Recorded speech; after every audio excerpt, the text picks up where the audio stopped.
humidity is 78%. You're listening to the news on RTHK.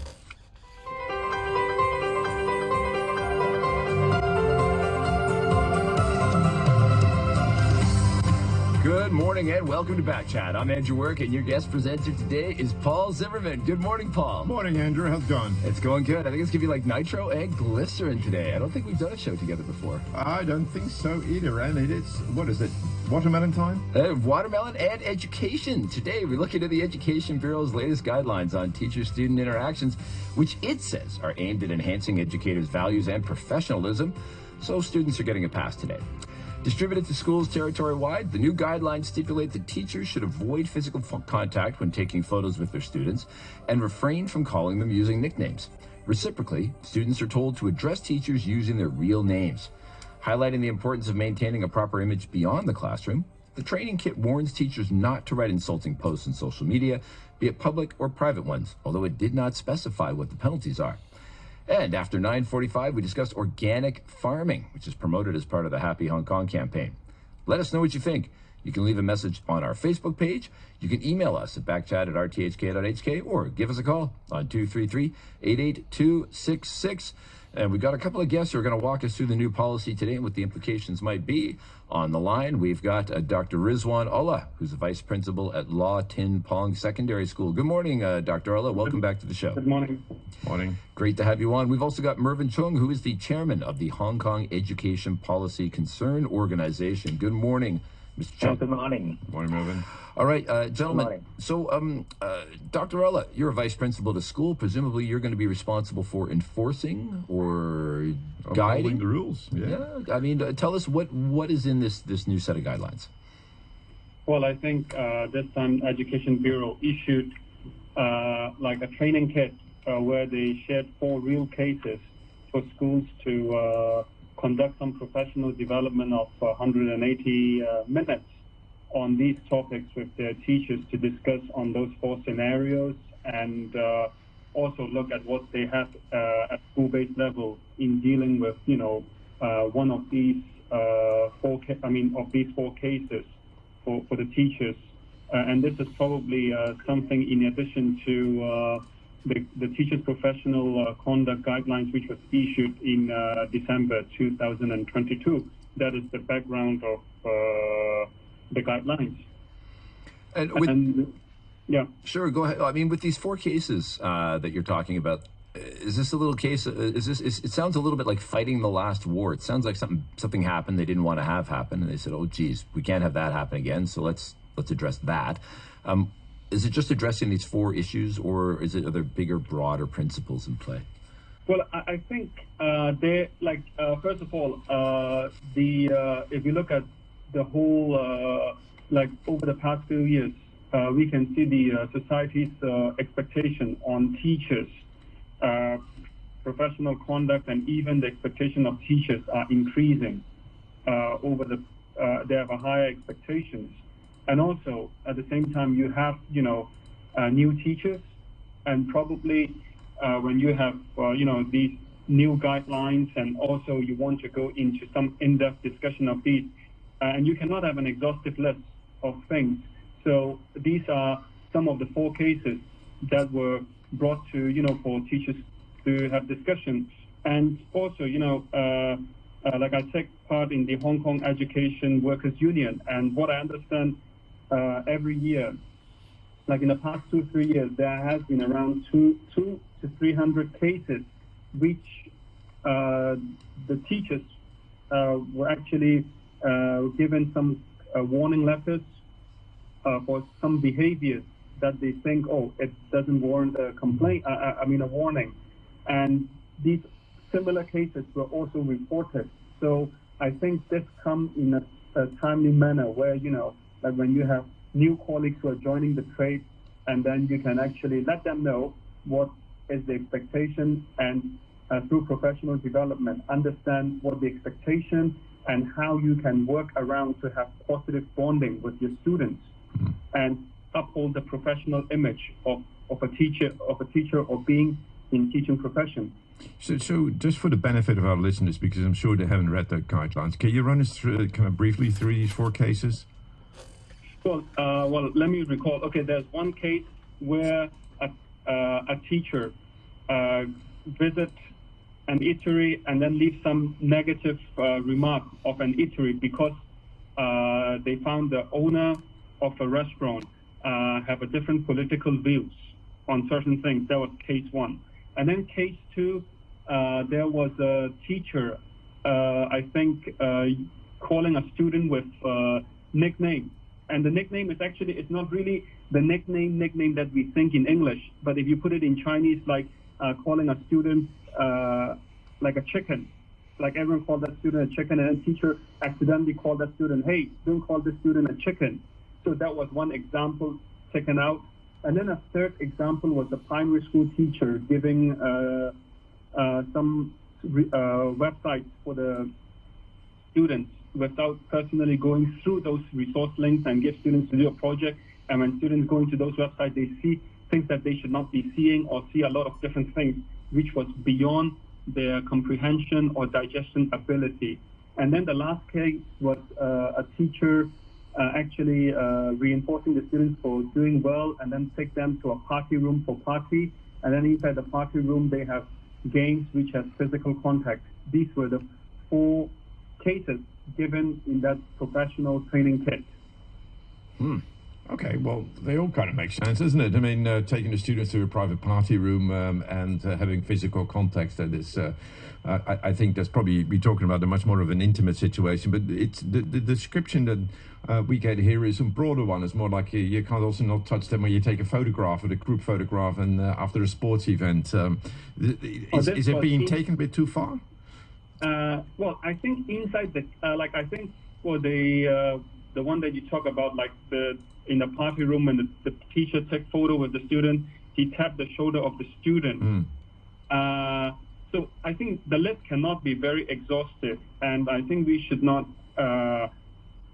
take this to that level. But these are some discussions that teachers can have, and in the school when they draw up their own guidelines or when they are explaining to teachers about the broader interpretation of the school rules or guidelines, at least they know some of the things. These are the things that is actually not acceptable. Because sometimes when we talk about law, I mean, we're not talking about law like what is allowed, what is not allowed, but it's more about, we have to exercise our professional judgment in various scenarios when we are dealing with students.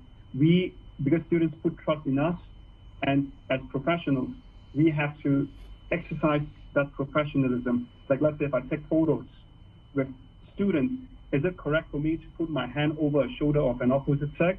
I mean, or even if the same sex, there would be a lot of cultural, religious, and other factors. So how to do it in a way that, we uphold our image and dignity of everyone. Right. We've also got on the line Mervyn Chung from the Hong Kong Education Policy Concern Organization. Mervyn, are these some of the issues that were causing your organization concern? Yeah, precisely. So for this reason, I supported the training kits, and especially as Mr. Principal has just mentioned, over the next few years, we expect to have quite a number of young and experienced teachers joining the teaching force in Hong Kong. So it's always good that such guidelines be revisited regularly in order to remind members of the teaching force about the need to enhance their professional values, their conduct, as well as helping them to better nurture their students. So the training kit, I would say, has the value of giving schools the opportunity to inform the teachers about the expectations by setting boundaries of what they can and can't do, both in and outside the schools. Because from time to time, as I've learned from some friends who are very experienced as school principals, some teachers may not be sufficiently alert to the professional propriety of their duties.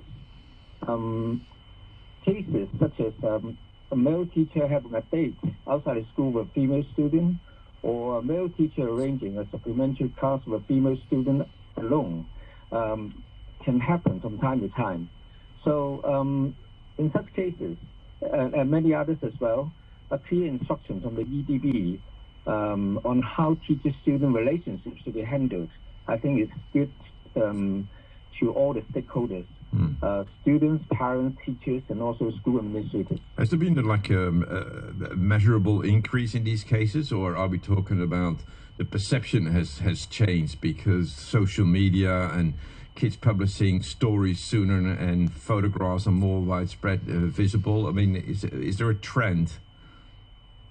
I think both hold true, because on the one hand, we do have, as Mr. Principal just mentioned, a few hundreds of warning letters issued to teachers suspected or confirmed to have violated the professional rules of that are issued by the EDB.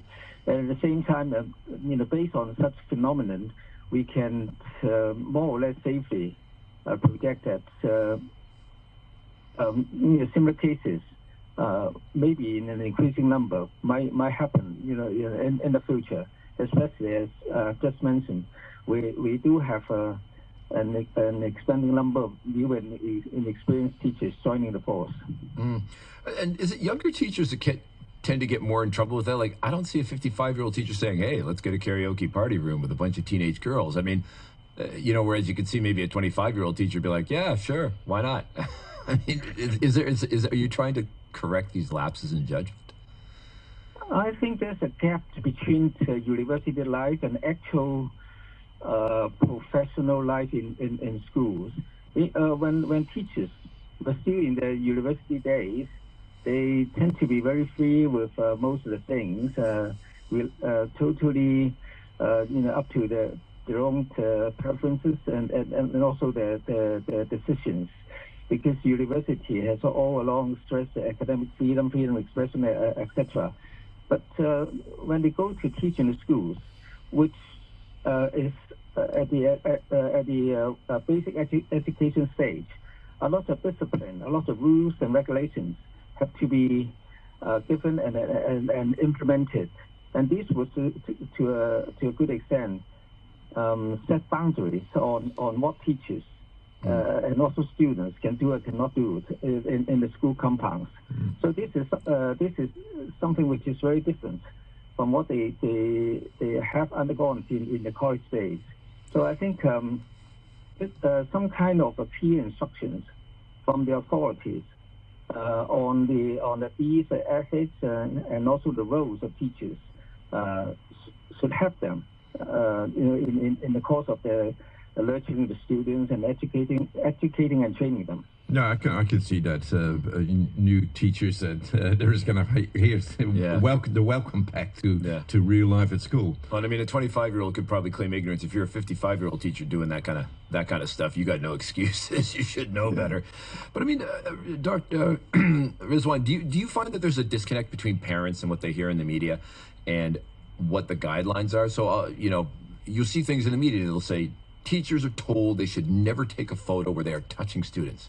And then the public gets that message, and then they show up at the graduation ceremony, and an 18-year-old girl is putting an arm around her PE coach, who's also a woman. Are some parents going to be like, "That's breaking the rules"? Do you get disconnects between parents from what they hear in the media and what is actually, what the guidelines actually are and what teachers are being trained on? Well, I think, again, it's going to be very difficult, to come up with, let's say, the discussion of the protocol we're not going to come up with a protocol on how to take a photos with students in various scenarios, definitely.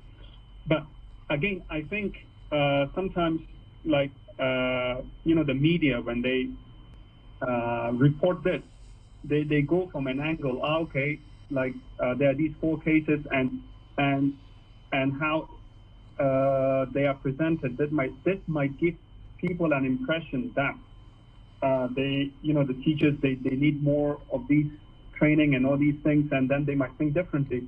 But I mean, regardless of this, I mean, being in the system myself, I agree with Mervyn that if these guidelines are there, sometimes it makes things much easier. We rather have guidelines, and I mean, this is actually a professional kit for teachers to use in the school, and school can, look at their school-based situation and all these things, and the dynamics and all the things, and to educate and train the teachers. Because right now the time has really changed. Like going back to the question that you also asked, Mervyn, like is it because of the rising social media, or is it the teachers training? There are some issues. I think the thing is because the societal expectation is increasing. You have social media. In the past, there was no report, nothing, and all these things. No one talked about these. But nowadays, like if the teacher organized a private gathering with the students, like let's say if the teacher is caught in an act, like it might be very innocent, but then a photo say 1,000 words, and then the teacher will just end up in trouble explaining if that is put in social media or taken out of context. Because as teachers, I think our professionalism is actually there are 4 things we should do. First, we have to create a constructive climate for students to learn. We have to get our students to be of high expectations, and we maximize learning opportunities for them, and then we treat our students with respect. If we put these as our goals, I think we will not be discussing on how to take photos and all these different things. We go back to the very basic of our profession, and then these things are actually to help some of our green colleagues to to go well with these. If they come across this as they are growing or building their learning curve, they can grow in a positive environment, like for students as well. So that's why I think we should look at this. And if we go into the discussion, in sports day, you should not do this, in speech day, you should not do this, in swimming gala, you should not do this, then we defeat the whole purpose of going after creating a professional image and be professional, exercise professionalism and all these sort of things. So it's PE teachers, the swimming coach. I mean, in sports, you probably have, the kind of more the easy. It's probably easier to have a conflict situation because there is physical contact. There is how to move your arm, how to do your backswing better. I mean, there are touching between the educators and the kids.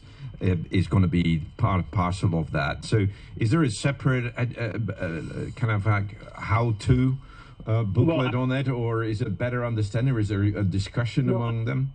I think many schools, they have their guidelines, they have their practices. Like let's say if you have a coach from outside, even in swimming, you will not find a same gender, a different gender to teach an opposite gender swimming, like let's say. Okay, so same gender. Yeah, same gender in physical lesson. And also when you take photos, like let's say if you get on the award, you can do a victory sign standing next to the student and to connote that message of celebrating. So I think as teachers ourselves, like I've been in the field for 20 years, I know if I do this, like let's say if I put something on social media, I use social media, I would think twice before I put things, because I'm in this field, so I have this extra expectation from the society, and if I'm in this field, I should follow and uphold the professional integrity of the profession. Yeah, I mean, concerning social media, have teachers pushed back on this? Have you had instances of teachers saying, "Listen, I understand that while I'm at school, I have to maintain the school's line, but I should be allowed to have freedom of speech, or I should be able to have my own opinions outside of the workplace." Have you had any pushback from teachers on that front? Well, not that I have heard of, but I mean, like if you use social media, I mean, even if you're not a teacher, when you use it, freedom of speech comes there is a boundary even for freedom of speech. I mean, you will not just say anything against a religion, against certain things. You have to use it reasonably and responsibly. And I'm sure like teachers are not the only profession that they have to be careful be a little vigilant when they use their Facebook, the social media, any social media platforms, like doctors, accountants, government officials. I think they all have their SOPs and protocols and guidelines to follow, in particular in the past few years. Just switching back to Mervyn, are we different from other places in Asia, how we approach this? Well, I think basically we are not any stricter than our neighboring regions. For instance, in Singapore, as we all understand that the restrictions are very, I should say, very stringent regarding the professionalism of teachers. Now, let me take this opportunity to respond to your earlier question. That is whether your question on the freedom of words by teachers outside school campuses. Now, the Education Bureau has made it clear repeatedly that teachers cannot indulge in these behavior and words and speeches which are considered not appropriate, indecent, or even prerogative outside schools. And this has been very clear. It doesn't mean that when after school hours, the teachers can simply do what they like, regardless of the decency of what they say and what they do. So this has been very clear from the Education Bureau. We've got a comment. We've got an email here from Kim. Kim says, shouldn't we also consider, quote unquote, educating parents? The whole birds and the bees story should start at home. Well, we're not really talking about sex education today, but, teachers are getting guidelines. Should parents also be telling their children what is considered appropriate behavior at school and what is acceptable and with their teachers? Exactly. Yeah, I mean, kids are going to be kids. Kids are going to go. Little kindergarten kids are going to give their teacher a hug, but that's off the guidelines now. High school teacher, high school kids, like I said, they'll put their arm around a teacher and feel like almost peers with them. Is that, do parents have to tell students how to behave when they're at school, when they're interacting with teachers? Well, I think all parents, of course, school will work with parents, on different things that the school needs the support of parents. And being a parent myself, of course, this is something that we should teach our kids also, because we need to teach them how to protect themselves, how not to, how to deal with relationship also, like different kind of relationships, like your teacher-student relationship, your friend-friend relationship. So all these things are education. And I'm sure school works with parents, with their PTA to hold seminars, workshops in this, and depending on the need, school should arrange these kind of things and work with parents, the PTA, to get the message and seek their support. How about emotional development of kids? There are emotional development is important. The emotional relationship with teachers is part and parcel of that too, and there is an education aspect there too, or a developmental issue. Are we suppressing the emotional development by being too constrained, or is there a risk at least that we need to address? I think when we look at the concept of positive bonds, when we create a constructive climate, it doesn't necessarily I have to be proximately speaking, I have to be very close with the student physically, then that will induce a constructive climate.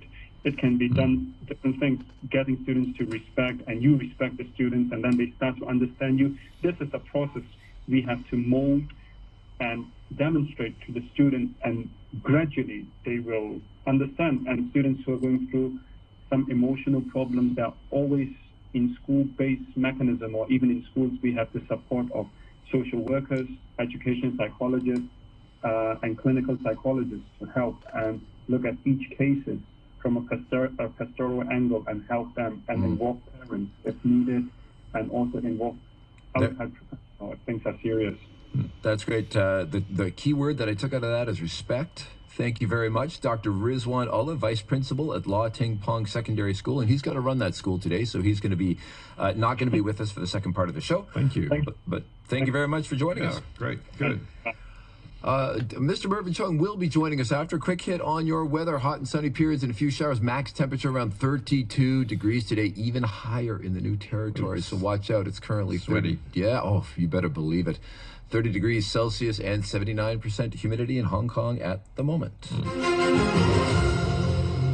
And now the news with Barry O'Rourke. Ships and planes from the United States and Canada are searching waters in the North Atlantic for a submersible that went missing on a trip to explore the wreck of the Titanic. Contact was lost more than 24 hours ago, almost 2 hours after it began its descent. 5 people are on board. The United Nations Secretary-General Antonio Guterres says Sudan is descending into death and destruction at an unprecedented speed. He was speaking at the start of an international humanitarian summit in Geneva, organised by the UN, Egypt, Germany, Qatar and Saudi Arabia, as well as the African Union and the European Union.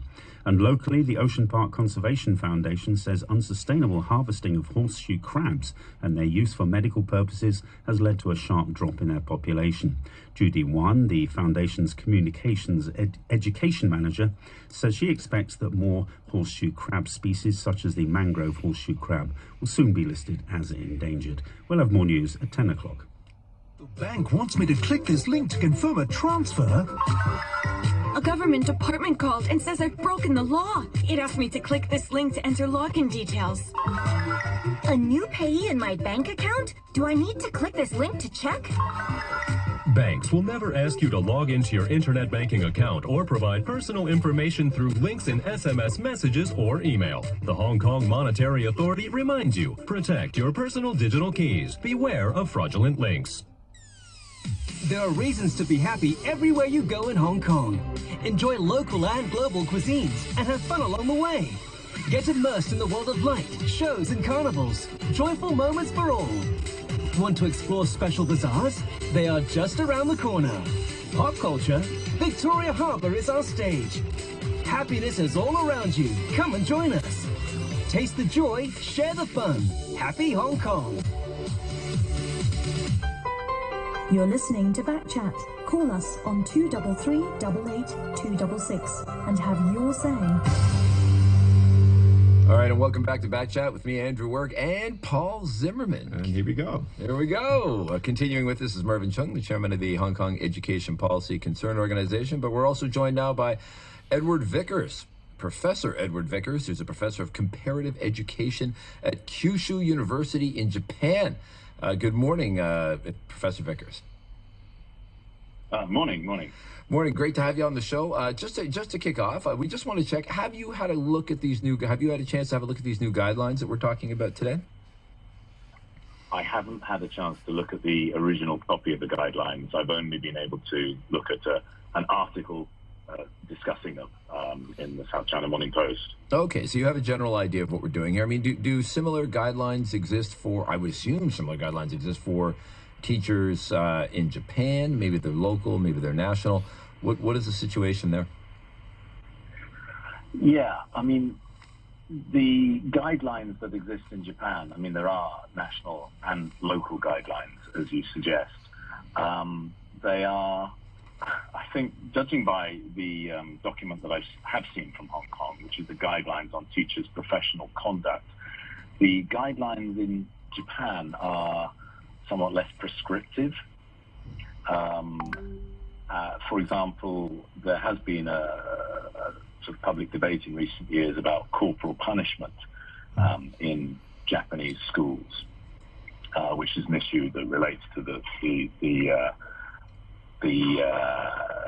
guidance that the Hong Kong guidance, the guidelines are giving on sort of physical contact between teachers and students. Now here in Japan, I mean, corporal punishment has been illegal technically since the late 19th century, but nonetheless, by all reports, it happens quite a lot in schools here and in legal cases that have come before the courts.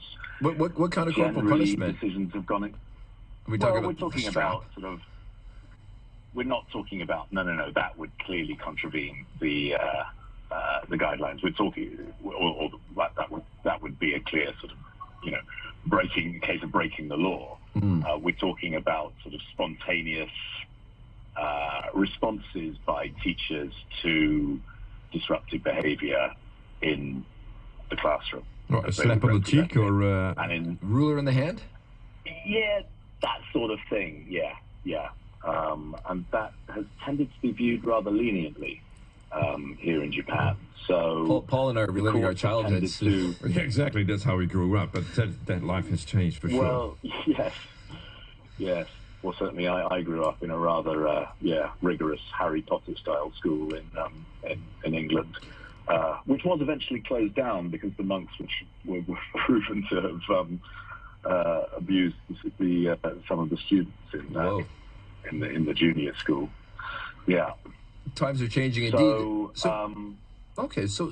yeah. I mean, sorry, go ahead. I was going to say, but I understand that you're Professor of Comparative Education. You don't just look at Japan. You are looking at norms across Asia or around the world? Well, particularly across Asia. And I've looked a lot at Hong Kong and other Chinese societies.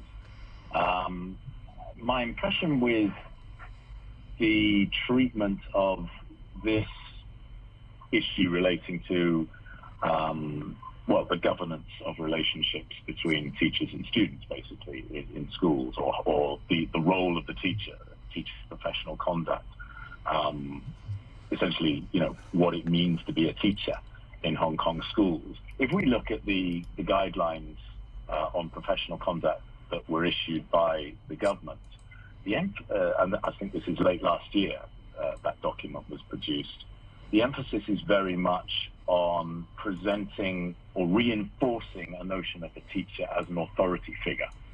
So there's a lot in there about the duty that rests upon teachers to inculcate into their students a correct understanding of identity, of the rule of law, but within that of the national security law. And, so the teachers are being, in a sense, reframed as agents of state authority, it very much seems, from that document.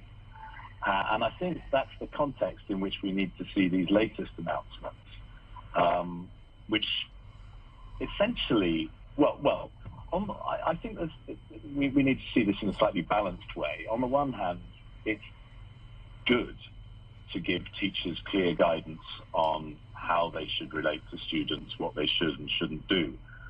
And certainly if we go back 30 years, when I was working in Hong Kong, those guidelines weren't clear.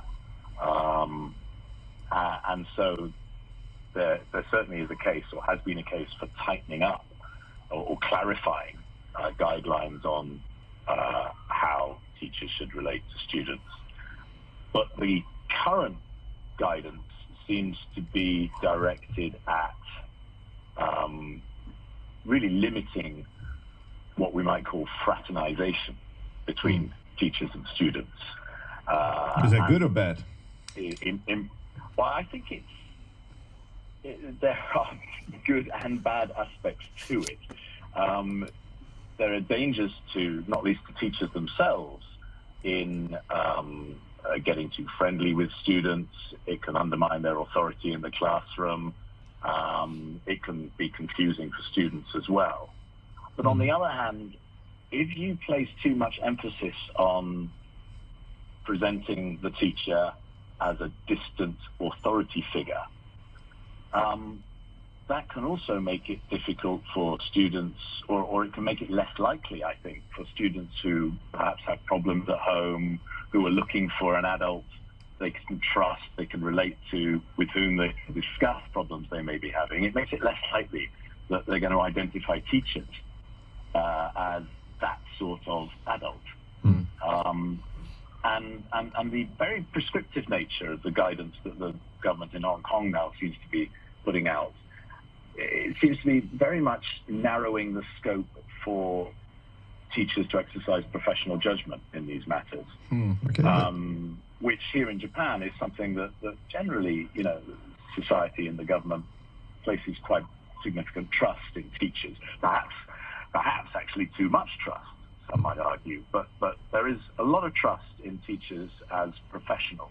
Okay. And the direction of the guidelines in Hong Kong seems to be to, well, essentially to deprofessionalize teachers by very, very rigidly prescribing what they can and cannot do. Mervyn, would you like to respond to that one? There is, the comments that you have just heard. Oh yeah. Well, I think Professor Victor has made some good points. Well, in Japan, I think these are the ways that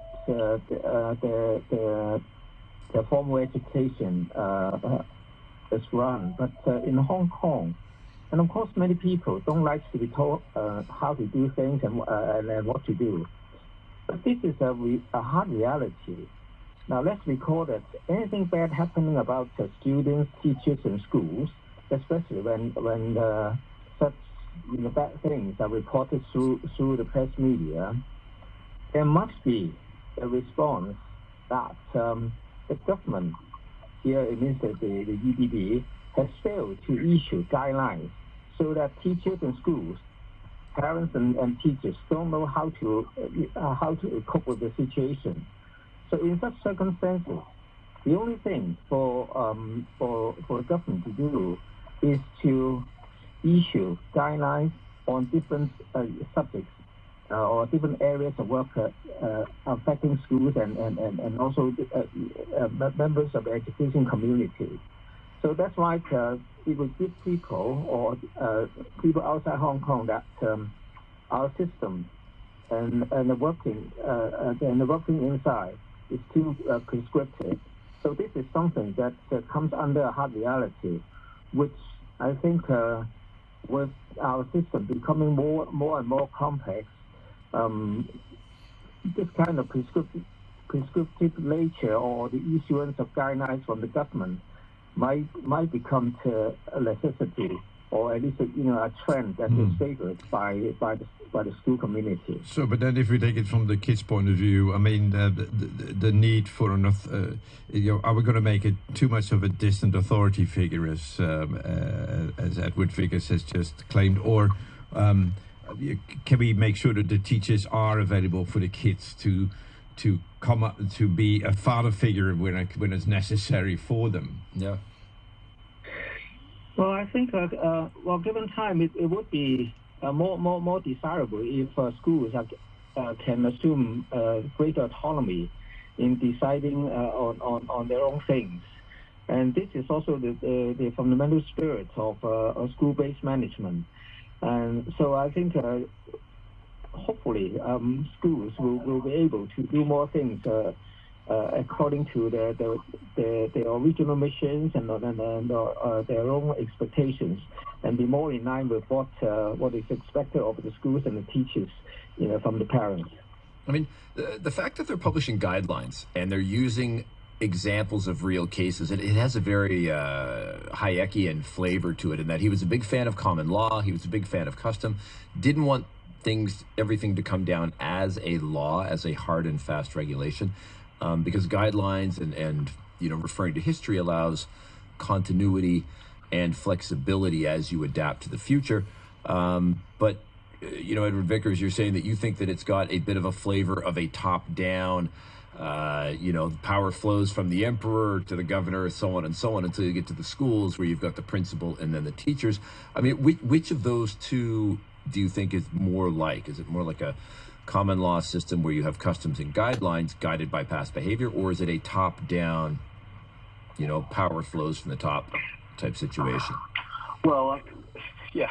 I mean, in my field of comparative education, we like to, place great emphasis on the importance of looking at, whatever phenomenon, whatever issue it might be in context. And if we look at, this narrow issue that I think the most recent EDB announcement is dealing with, to do with, how teachers should handle relationships with their students, how they should, present themselves as professionals, and maintain a correct as the government sees it, a correct distance with their students. What is the context for this?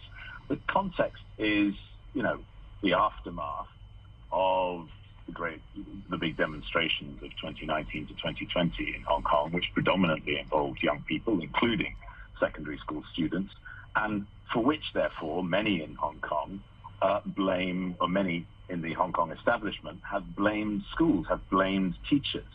And I think part of the discourse there is that teachers were, in essence, encouraging students to be rebellious, that they were not inculcating correct values in their students, that they were not behaving as the sort of authority figures and as the channels for the state's preferred vision of identity and values that those now in control in Hong Kong would like them to perform at.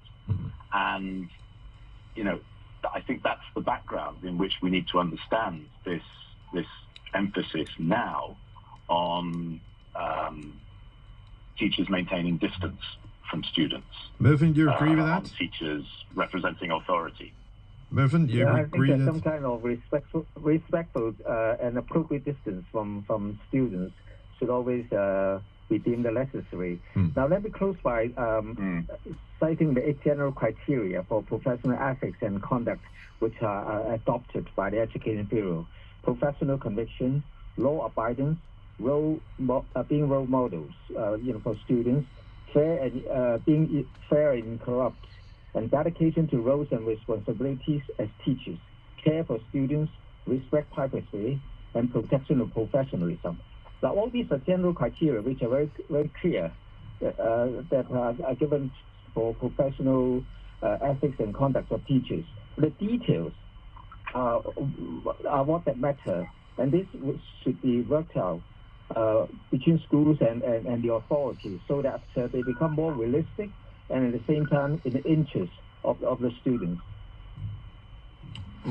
And Edward Vickers, we're gonna give the last word to you. Do you think broadly, when you see what the Hong Kong, broadly compared to especially what you're seeing across Asia, do you think the Hong Kong government, the Department of Education, is broadly heading in the right direction here?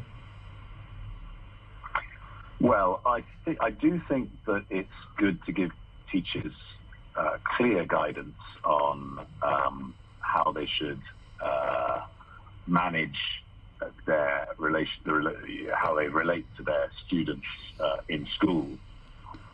But I think that, as I said just now, seen in the broader context of the messages that teachers are receiving from the Hong Kong government now and in recent years, this is going to make teachers, I think, more fearful, more cautious about, what they say, what they do, not just within school, but out of school. I mean, it's very noticeable, for example, that one of the examples cited, one of the cases that is presented here, relates to teachers' use of social media over an issue that has absolutely nothing to do with education, but that teachers are being expected to perform as, general purpose role models for their students. And yeah, up to a point, that's fine, that's understandable. But when the government talks of teachers as role models, what values is it expecting teachers to model? As I said just now, I mean, the emphasis in the sort of explanation of the values that teachers are expected to model for their students, are expected to inculcate in their students, these days is very much on identity, loyalty, and national security. And so I think we need to understand these regulations in that context. And as I said, be aware of how imposing a greater distance between teachers and students and making teachers more fearful of what they say, what they do with students, can go too far and can be detrimental to students, particularly students who may need to look to teachers as reliable, trustworthy, relatable adults. Good point to end on. Yeah. I'm actually thinking about Pink Floyd, another brick in the wall here. The song comes into my mind. Yeah. I mean, that was an unrestrained system, but I think today more we're talking about the difference between the balance between guardrails and a straitjacket. And very interesting discussion. Thank you very much to Edward Vickers, Professor of Comparative Education at Kyushu University, and also Mervyn Chung, Chairman of the Hong Kong Education Policy Concern Organization. Thank you very much to both of you for joining us on Backchat. Thank you. 95 years of public service broadcasting. Stay tuned with Hong Kong. Happy 95th birthday, RTHK! Thank you for 95 years of public broadcasting service. Keep up the amazing work. I'm Janice Weilan. 95 years of public service broadcasting. 95 years. Stay tuned with Hong Kong. You're listening to Backchat. Call us on 233-88-266 and have your say. And we're back on Backchat with Andrew Work and Paul Zimmerman. Joining us now is Rachel So. Morning, Rachel.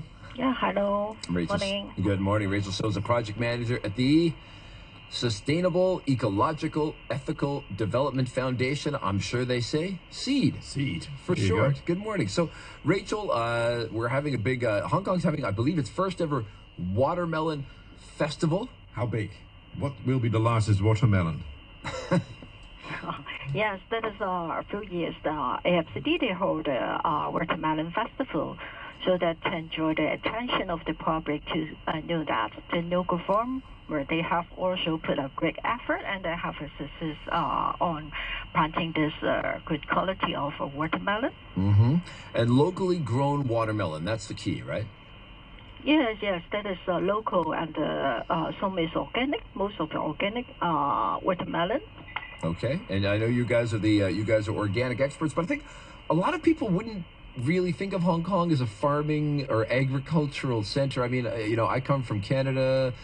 Paul's Chinese, but has origins in the Netherlands, which is also a big agricultural exporter. But Hong Kong, I mean, where are the farms in Hong Kong, and what do we grow?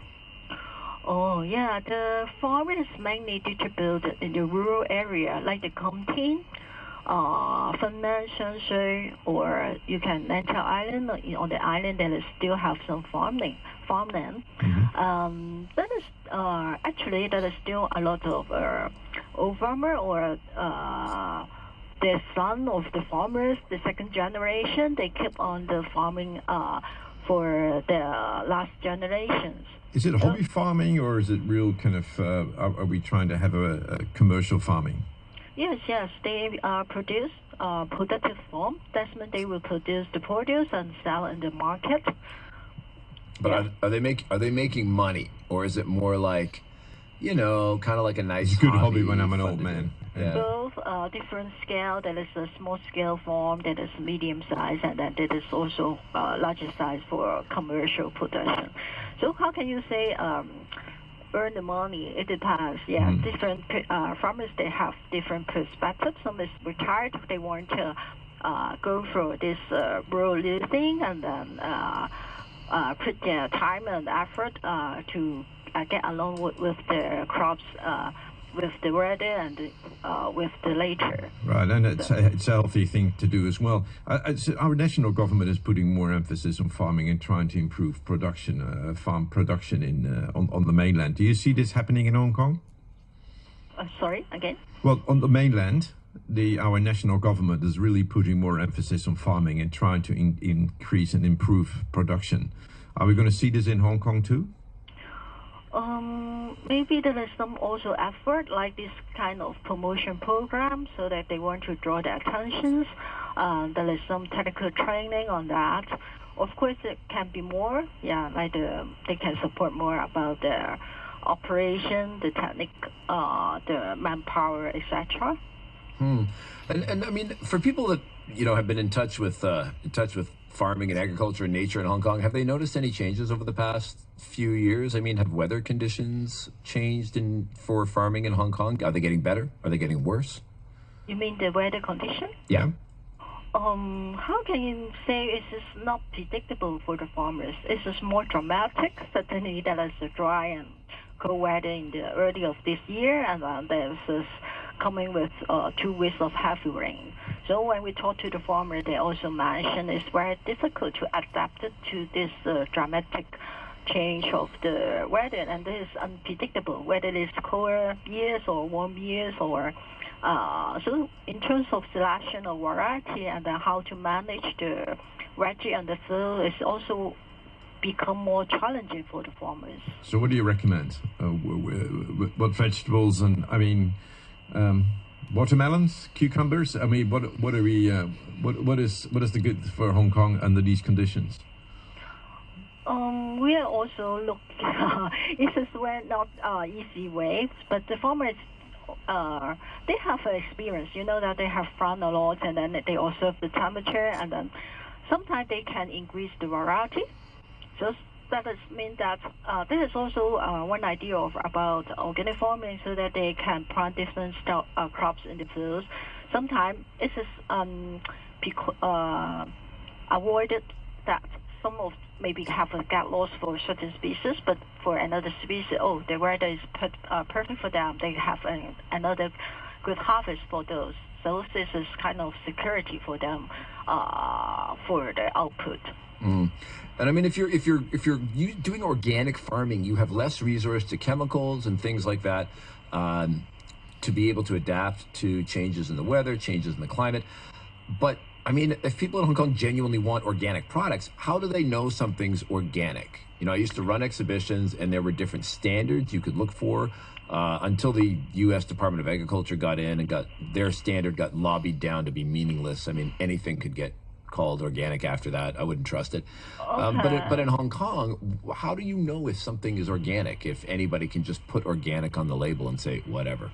Okay, before actually the consumer, maybe we are talking in 1990 something, people don't know much about what is organic. But throughout these 20 years, actually everyone can tell what is organic, what they do. So actually there is 2 different systems.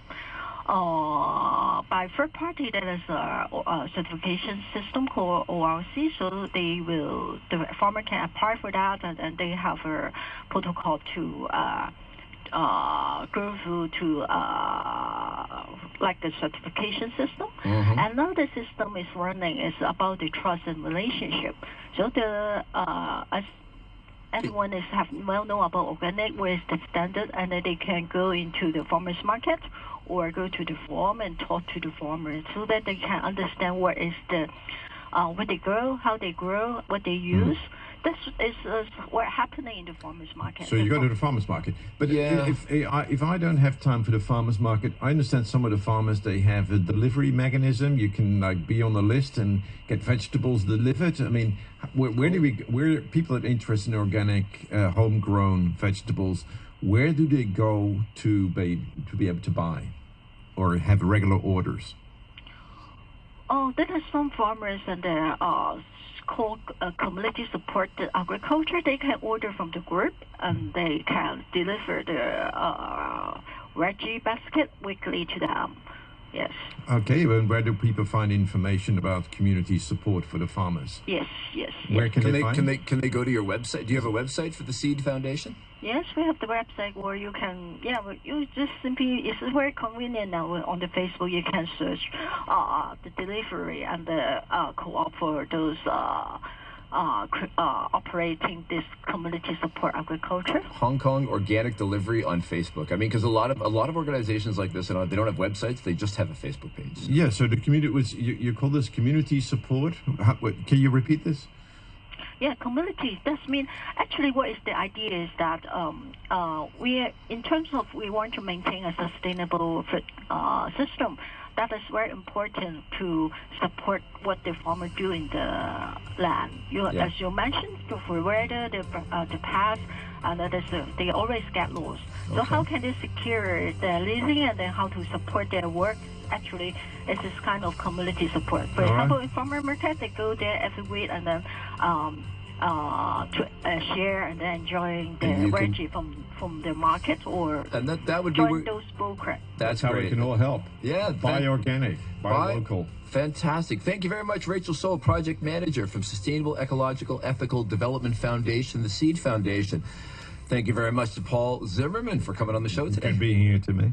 And thank you, Raphael Blett, our producer, and Songwing Ming, our sound engineer. Money Talk is going to be at 8 a.m., of course, on Monday, and we're going to have Backchat with Janice Wong and Rainbow Lung. This has been Backchat.